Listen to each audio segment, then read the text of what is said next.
오늘 말씀의 제목은 예수님이 모습이 변화되시다 말씀으로 함께 은혜되시기 바랍니다.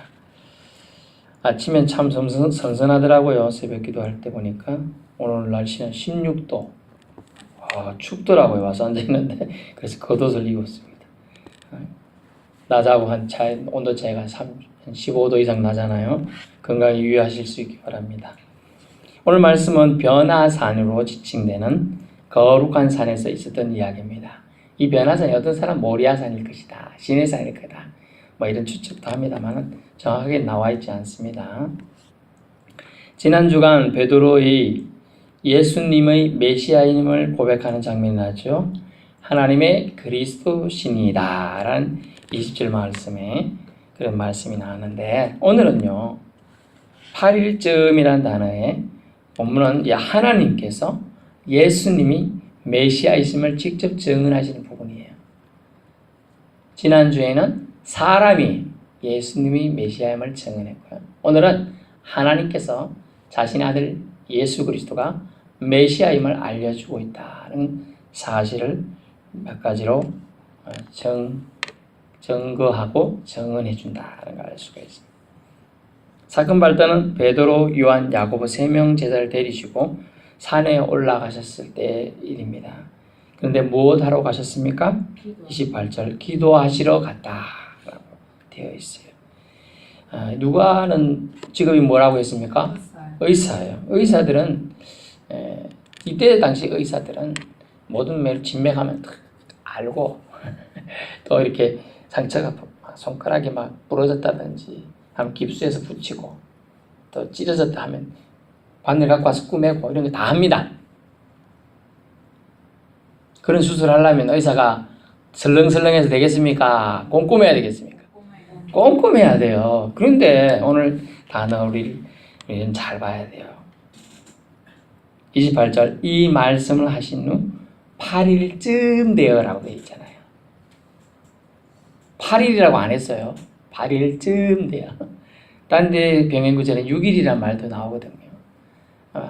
불확실할 수도 있고요.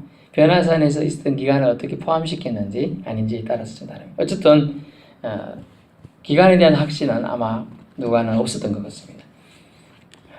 그렇게 알고 다음 말씀을 전해드리겠습니다. 기도하시러 예수님 가셨는데 제자들을 데리고 가셨어요. 왜? 모범을 보이기 위해서예요. 제자들을 데리고 다닐 때는요 이유가 있어요. 사실은 모범을 보이는 이유도 있고요, 가르침을 주고자 하는 이유도 있고 있는데, 일단 자기 자신이 예수님은 생활 속에서 모범을 보이는 게 참 서성이에요. 말은 이렇게 해라 하면서도 자기는 안 하면 아이고 지는 안 하면서 이렇게 생각한단 말이에요. 그런데 예수님은 기도하시는 모범을 보입니다. 기도하시러 데려갑니다. 기도하시러 가면 눈치 있는 제자들은 같이 기도하는 척이라도 할 텐데 제자들은 오늘 본문에 나오면 3명 다 본문에 깊이 졸더니라고 되어 있어요. 예수님 저 가서 기도하고 계시는데 꾸벅꾸벅, 이게 보통 조는 거는 이렇게 가면 소리 좀 나면 깨거든요. 깊이 졸면요 안 깹니다. 여러분이 과학 용어에 하는 렘 수면이 있어요. 금방 자요. 한 2시간 이상 자면요 이 소리가 나면 깨거든요. 근데 자기 싹 들고 한 40분 50분 나가면 렘 수면 들어가면 안 깨요. 무슨 소리가 나도 안 깨요. 탱크 지나가도 안 깨요. 그게 렘 수면 상태, 아마 그런 상태인 것 같았는데 아마 깊이 졸았던 게 아마 시간이 좀 지나간 것 같아요. 그래서 나중에 좀 주변이 시끄럽든지 좀 무슨 현상이 일어나니까 이제 깨게 되는 장면이 나타나게 되죠. 그것은 하나님의 능력이 임하고 있음을 알게 되는 거죠. 하나님의 능력이 임하는 걸 임재라 그럽니다. 임재. 히브리어로 세키나라는 단어를 씁니다. 세키나. 임재. 이곳에 하나님의 능력이 임하면, 임재가 일어나면 어떡해요? 사람들이 벌떼처럼 구름처럼 몰려와서 아파요. 쫙 지금 비토섬 전체에 줄 서 있을지도 몰라요. 교회 한번 구경하려고. 임재라는 건 그런 거예요. 임재. 그 장면이 오늘 나오면 29절 어떻게 되어 있습니까? 기도하실 때 어땠어요? 용모가 변화되고 그 옷이 휘어져 광채가 나더라. 좀 누가는 사실을 적시한 아마 의사다 보니까 아마 그랬던 것 같아요. 그래서 밋밋하게 표현하게 됩니다. 그래서 표현했는데 다른 데는 보니까 마태복음 보면서 얼굴이 변화됐다. 용모라고 안 하고 얼굴이라고 분명하게 얘기했고요. 또 얼굴이 어떻게 변화되냐? 해처럼 보인다. 여러분 맑은 날에 해를 정면으로 보신 분 많이 있어요? 눈싸움 하다 보면 해한테 지잖아요. 하도 밝아가지고 눈싸움 내가 쳐다본다고 하다가 기침 나든지 뭐 해서 포기합니다. 해처럼 지금 빛이 나요. 그리고 옷이 빛과 같이 휘어졌다. 옷도 빛처럼 그 영향에서 휘어졌다. 이렇게 표현했고 마가복음에서는 세탁자, 저 빨래하는 사람이 아무리 열심히 빨아도 희귀할 수 없을 정도의 빛이다. 그런 색으로 표현이 되어 있습니다. 이때 이 말은 뭡니까? 예수님이 신적인 지금 영화를 입고 있다라는 걸 나타내주고 있는 거예요. 그곳에 또 두 명이 나타나는데 누굽니까? 엘리야와 모세가 영광 중에 나타나서 얘기를 하고 있어요. 구약시대에 선지자 하면 엘리야입니다. 구약시대에 지도자 하면 모세예요. 모세. 이 두 명이 나타나가지고 말씀하시는 장면이 나타나요. 함께 말하고 있어요. 근데 그 내용이 참 이 영광 중에 좋은 일을 하나님이 영광을 드러내고 구름이 속에 임재해서 그 광채가 나고 아주 이게 휘황찬란하고 황홀경에 빠질 수 있는 아주 그런 장면인데 대화 내용이 뭐예요? 아주 슬픈 내용이에요. 장차 예수께서 예루살렘에서 별세하실 것에 대한 얘기를 하고 있어요. 참 아이러니한 장면이 아닐 수가 없어요. 그런 건 뭐 조용히 그냥 얘기해도 될 것 같은데 가장 영광스러운 장면에서 얘기하신다. 이 별세라는 단어는 엑소도스라는 단어인데 이것은 구약시대에 뭡니까? 출애굽을 나타내는 단어였습니다. 탈출을 나타내는. 그런데 예수께서 이제 그의 백성들을 탈출시키겠다는 의미로 별세라는 걸 죽음을 통하여 구해 주시겠다는 의미로 별세에 대해서 얘기하고 있는 겁니다. 이때 제자들은 기도하시던 예수님이 구약시대 최고의 선지자 모세 엘리야 만날 때 좀 전에 말했지만 뭐 하고 있어요? 지금도 이렇게 하고 있는데 심각한 얘기하고 있는데 졸고 있는 거예요. 깊이 졸고. 여러분 어떤 데 졸아요? 1번 수면이 부족했던지 2번 원래 잠이 많던지 3번 너무 피곤해가지고 기력이 아예 없던지 아마 제자들이 하면 너무 피곤했겠죠. 네, 빡빡한 일정에 좀 전에 뭐 했습니까? 좀 전에 베드로의 고백도 했고 또 다른 사람들도 만나고 뭐 이렇게 왔다 갔다 그전에는 뭐 했습니까? 5,000명을 먹이실 때 여러분 먹인다고 이렇게 쉽게 생각하지만 5,000명을 나눠준다는 게 이게 쉬운 거예요? 85,000번 이렇게 해봐요. 얼마나 팔이 아픈지. 안 아프시구나. 제가 저 밑에 풀 좀 뺀다고 이거 한 100번 해도 쥐가 나갖고 죽을 뻔했어요. 팔에도 쥐가 나더라고요. 이게 이래가지고 한 5분 이상 꼼짝을 못 하겠더라고요. 그래 어제 그런 놀라요. 또 지네를 봤는데 너무 놀라갖고 손이 쥐가 나더라고. 지네를 딱 너무 큰 지네가 뜩 보이. 제가 어제 또 희한한 경험 많이 했습니다. 그래서 뭘 말씀드리냐 하면 이게 놀라운 상황 속에서 참 주님은 이런 상황에서도 어떤 사람은 은혜 받고 있는데 어떤 사람은 졸고 있다라는 거예요. 근데 저는 옛날에 이걸 이렇게 생각했어요. 아이고 제자들이 믿음도 없고 참 철도 없다. 좀 참고 있지 그 못 참고 졸고 있다가 사실 이렇게 생각해요. 첫부터 모세하고 엘리야가 처음부터 날아다니는 장면을 보고 그 얘기 듣고 있으면 얼마나 더 은혜롭고 좋겠습니까? 이제 끝부분에 본 거예요. 사실 끝부분에 실컷 얘기 다 하고 우리가 자기가 보고 싶었던 영화가 있어. 근데 갔는데 너무 피곤해서 그냥 자버린 거야. 그러니까 끝부분 놀라서 겪겠는데 거의 끝부분이야. 클라이막스 부분에 다 지나가고 이제 해피 엔딩, 디 엔드 해서 끝나고 있어. 그 부분 보는 지금 기분이에요. 근데 저는 옛날 같으면 아이고 참 이런 사람들도 주님은 쓰시는구나. 이런 생각을 했습니다. 근데 오늘 잘 보시면 은혜가 있어요. 뭔가요? 뭐냐면 졸더라도 은혜의 자리에 있으면 된다는 걸 저는 깨달았습니다. 졸더라도 비록 인간적인 연약함으로 졸았지만 은혜의 자리에 지금 이들이 있지 않아요? 변화산 체험 12명의 제자이고 또 수많은 무리 수천 명이 따라다녔잖아요. 사실은 며칠 전에 5천 명 먹었고 했는데 그런데 3명만 그 자리에 있다는 거예요. 물론 데려간 사람이 제 사람이긴 하지만 완전히 다 졸았고 끝까지 자고 끝까지 안 일어나버려. 그래서 못 봤잖아요. 근데 또 일어나잖아요. 하나님 깨워주잖아요. 다 경험을 얼마나 하나님이 그 와중에도 은혜를 부어주고 있다는 걸 알았어요. 아, 사람은 은혜로 사는 인생이구나. 은혜로 사는 거예요.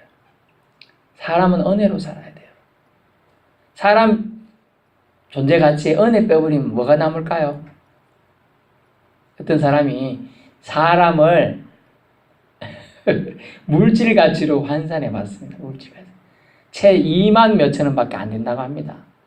사람을 이렇게 뭘 하니까 철 몇 퍼센트, 이런 거 다 규소 이런 걸 다 해가지고 해보니까 겨우 2만 몇천 원. 사람은 돈 가치는 얼마 돼도 안 해요, 실제로는.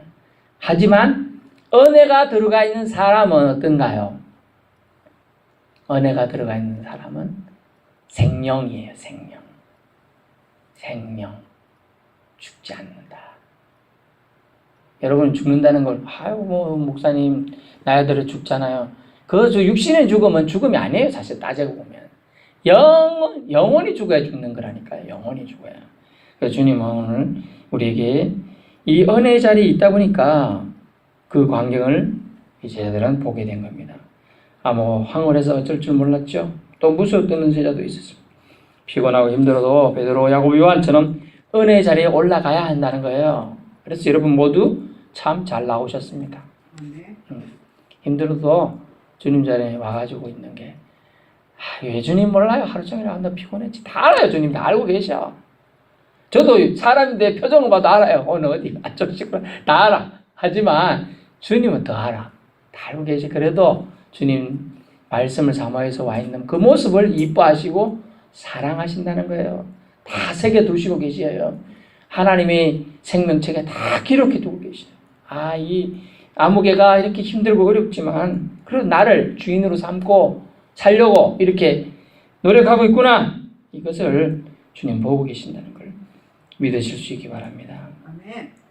이 3명의 제자는 부끄럽지만 은혜의 자리에 있었습니다. 그래서 저도 그래서 생각해요.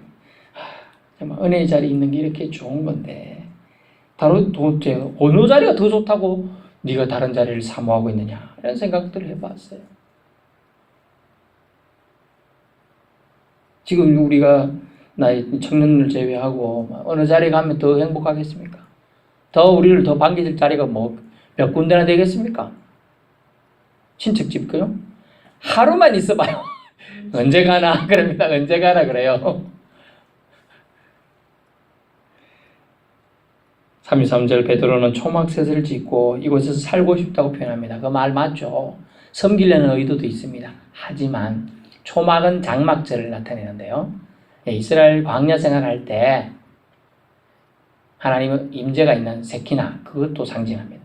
하지만 지금 베드로가 한 말 속에는 자기가 자기 이익이 들어가는 말이에요. 사실 멘트를 보세요. 두 사람이 떠날 때 베드로가 예수께 여짜오되 주여 우리가 여기 있는 것이 좋사오니 초막셋을 하나는 주님을 위해서 나는 모세를 위해서 나는 엘리야를 위하여 하겠습니다 하되 자기가 하는 말을 자기도 알지 못하더라. 뭔 말하는지 몰라. 한국에 빠져가지고 엑스더시란다는데 엑스더시라는 마약 종류가 있어요. 사람의 신경을 이렇게 만드는 건데 그런 상태에 지금 있다. 그러면서 누가가 요 뒷말을 붙인 이유가 뭡니까? 누가는 의사이기도 하지만 베드로를 상당히 존중하는 것 같아요. 베드로가 실수하는 장면에서 베드로 실수를 빼든지 너도 지난번에도 그랬잖아요. 베드로가 뭐라 할 때 너는 나를 넘어지게 하는 자다. 이 사탄의 자식아 이런 부분들이 다른 부분이 있어요. 베드로가 그리고 처음에 예수님이 나 죽으러 간다. 그러니까 갈 수 없습니다. 막 예수님 멱살을 잡고 표현이 이제 과격했습니다만 다리 부여잡고 가지 마십시오. 막 이랬거든요. 근데 그런 장면을 누가는 빼버렸단 말이야. 어떻게 보면 제자가 예수님 부여잡고 막 무릎다짐하는 거 이거 옳지 않잖아요, 그죠? 그런 부분을 아예 빼면서 베드로의 좋지 못한 걸 빼면서 베드로를 좀 그래도 보호해주는 느낌이 나고 있습니다. 오늘도 네 그래요. 자기가 하는 말 알지 못하면서 한다 이것이.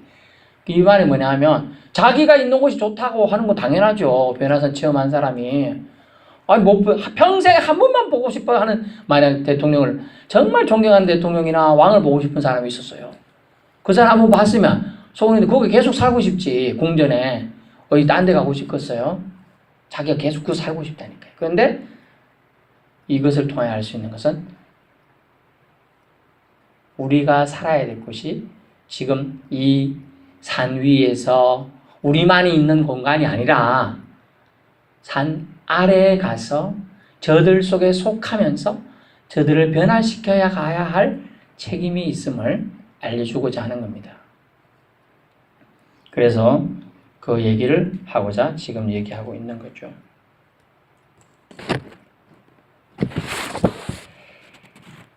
그래서 주님께서는 33절 자기가 하는 말을 알지도 못하는 베드로의 어떻게 보면 그런 부분들을 이해하고 계시죠. 이제 35절을 보세요. 하나님의 임재하심에 대한 구름 속에서 구름은 여호와 하나님의 임재를 상징하는 대표적인 상징물입니다. 상징물. 출애굽한 백성들을 낮에는 뭐가 인도했어요? 낮에는 구름 기둥, 밤에는 불 기둥이 인도했거든요. 구름 기둥 할 때 구름은 여호와 하나님의 임재를 상징하는 대표적인 상징물이에요. 그래서 그 구름 속에서 소리가 납니다. 이는 나의 아들 곧 택함을 받은 자니 너희는 그의 말을 들으라 하고 이게 다른 병행 구절에서는 뭐라고 나오면 이는 내 사랑하는 아들이 내 기뻐하는지 너희는 저의 말을 들으라 이렇게 나와 있는 부분입니다. 그 말을 누가는 좀 더 택함을 받은 자라는 표현을 쓰고 있습니다.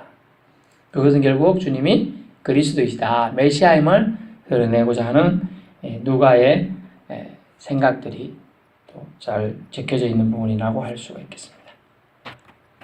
그러면서 나의 아들 곧 택함을 받은 자니 너희는 그의 말을 들어야 한다. 주님이라 부르는 자들은 주님의 뜻을 잘 파악하는 게 중요해요. 종은 주인의 뜻을 잘 파악하면 종으로서 인생 성공이에요. 승리예요. 주인이 이뻐해요. 똑같은 걸 말씀드리고 있는 겁니다. 그래서 오늘 순환을 예고하신 예수님께서는 그들 속에서 모세와 엘리야가 순환에 대한 얘기할 때 뭐 그렇게 세부적인 내용은 없지만은 이제 그것을 확고하게 가지고 내려오게 되겠죠. 그 이후에 이제 예루살렘 입성부터 시작해서 일주일간을 곧 펼쳐지게 되겠습니다. 36절 소리가 그침에 오직 예수만 보이더라. 제자들이 잠잠하여 그 본 것을 무엇이든지 그때에는 아무에게도 이르지 않아요. 어떻게 되냐면 자동적으로 그들이 아마 때가 아니기 때문에 표현은 막 말하고 다니면 떠버린다는 거잖아요. 그렇게 해서는 안 되는 걸 깨달은 것 같습니다. 결론입니다.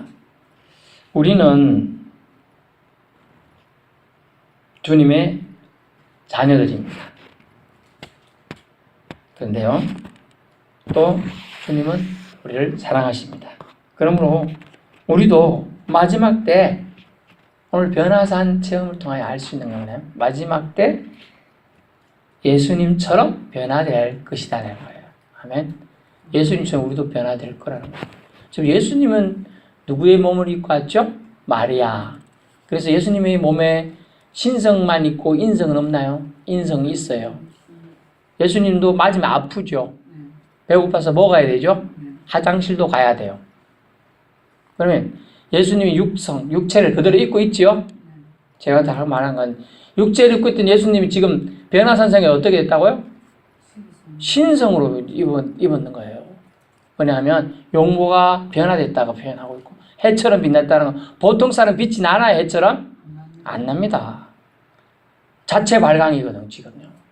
빛이 났다는 얘기. 결국은 뭐냐면 우리도 마지막 때 예수님처럼 변화될 거라는 거죠.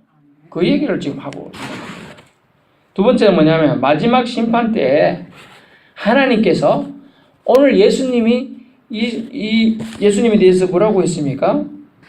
나의 아들, 나의 택함을 받은 자라, 이런 증언을 친히 하나님이 해주시는데 마지막 심판 때 하나님께서 친히 우리에게도 예수님처럼 내 아들, 내 자녀라는 증거를 해주시겠다라는 것을 말씀해 주는 겁니다. 옹호자, 주님께서 우리의 옹호자가 되어주시겠다는 걸 예수님처럼 알 수가 있어요. 예수님에게 하신 것을 보고 우리가 알 수도 있다는 거예요. 마지막 세 번째는 뭐냐면 기도는 하나님의 영광을 체험하게 되는 가장 큰 통로다라는 걸 말하고 있습니다. 왜냐하면 다음 주에 볼 내용에도 이분이 속하게 하지만 오늘 내용은 뭐냐면 분명히 베드로와 요한과 야곱을 데리고 기도하시러 산에 간 거예요.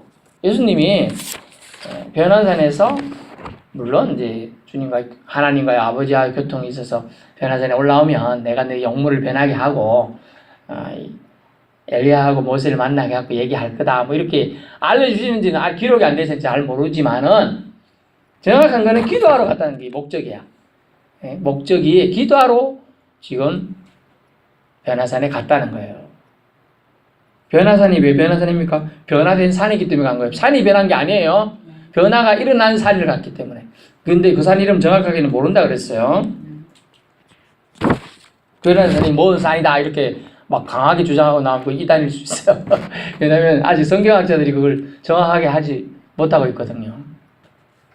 그래서 기도는 하나님의 영광을 체험하게 되는 가장 큰 통로임을 예수님이 기도하시러 감을 통하여 알 수가 있게 되는 거예요. 놀러 간 거 아니라는 걸 알 수 있어요. 그러면 우리가 따라만 갔어요. 따라만 가는 새 제자가 뭐 완벽하다, 멋지다 이런 얘기를 하자는 게 아니에요. 은혜의 콩고물은 주변에도 떨어진다. 은혜의 콩고물은 주변에 우리가 인절미 먹다 보면 콩고물 떨어지잖아요. 가루 안 떨어지잖아요. 똑같이 은혜의 공급물은 떨어집니다. 그러면 은혜의 자리를 사모해야 돼요. 그래서 마지막 때의 모임을 사모해야 한다. 그래서 성경이 뭐라고 합니까? 모이기를 피하는 어떤 자들의 습관같이 하지 말고라고 되어 있어요. 그럼 자주 모여라는 얘기죠. 모일 수 있을 때 모여야 돼요. 모임이 왜냐하면 이때는 사실은 초대교회 밖에가 시절 때인데 잘 모였다가 어떻게 되죠? 감옥 가고 죽을 수도 있는 입장이고 또 그런 거 모이지도 않았는데 잡혀가 죽을 수도 있는 입장이니까 이왕 죽을 거 모여갖고 얘기하고 예수님 대한 천국에 대한 미래에 대한 소망을 가지고 서로 하나 된 마음을 가지고 있다가 잡혀가도 더 낫다. 그렇게 생각하는 시대였거든. 그런 시대적 배경을 이해해야 돼. 지금은 우리는 너무 편한데 뭐 꼭 그럴 필요 있나? 뭐 틀린 말 아닙니다. 하지만 우리의 영적 전쟁이 안방에 있어요. 영적 전쟁이 기도할 수 없게 만드는 환경에 있어요. 그런 환경을 넘어서야 돼요. 툴툴 털고 나와서 주님 전에 올라와야 돼요. 옛날에 성경에 히브리인들, 유대인들 어떻게 했어? 1년에 한두 차례는 꼭 예루살렘에 올라갔단 말이에요. 사비 들어서 다 자기들이 올라간 거예요. 개인적으로. 몇 달을 걸쳐서 올라오는 사람들 있잖아요. 심지어 올라가다 강도 만나서 성경에 나오잖아요. 강도 만난 사람 다 피해서 죽어가는 사람도 있고 실제로 죽은 사람도 있고. 그렇지만 왜 올라갔겠느냐? 주님이 거기 계시다는 희망 하나 가지고 주님은 어디에 계세요? 만물에 다 계셔요. 어느 곳에서 계세요. 하지만 그들이 종교적 신념은 그 예루살렘 성전에 올라가서 한번 예배드리는 것이 소원인 거거든. 우리나라 어떤 사람 목에 예루살렘에 한번 가보는 게 소원이라는 사람이 많더라고요. 의외로 한국 기독교인들 중에는 많아요. 그런 것 같은 소원을 가지고 나오는 거든. 그래 평생 안 먹고 안 입고 해가지고 모은 돈 가지고 예루살렘 성지 전도 순례를 가는 거죠. 그런 것처럼 가는 거예요. 근데 중요한 걸 놓치면 안 돼요. 기도는 하나님 영광을 체험케 하는 통로 아주 중요한 역할을 한다.